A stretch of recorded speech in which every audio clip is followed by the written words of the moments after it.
Mr. Victory. Now inside. Set ready for racing.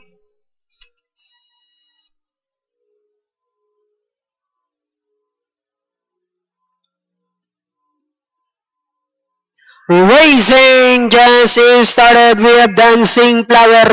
Very quickly restart. Public party outside is Mr. Victory. Fleetwood, Gio Conti. Excessive smash in between horses. Then next on line is Hot Summer Beyond Good. Second less.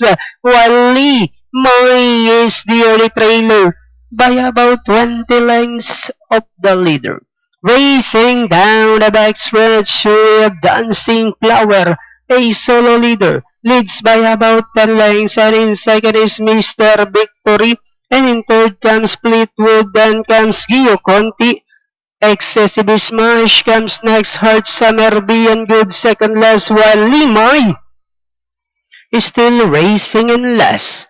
Another fourth turn with Dancing Flower enjoying a 4 lengths lead.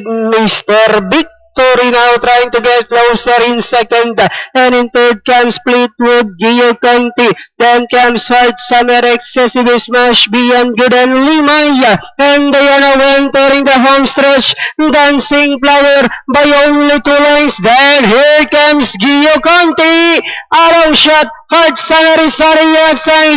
Last 100 meters, it's now Gio Conti. Hot Summer now moving upon the outside to take lead. And finally, it's Hot Summer. Gio Conti, close. Dancing Flower, Mr. Victory Beyond Good.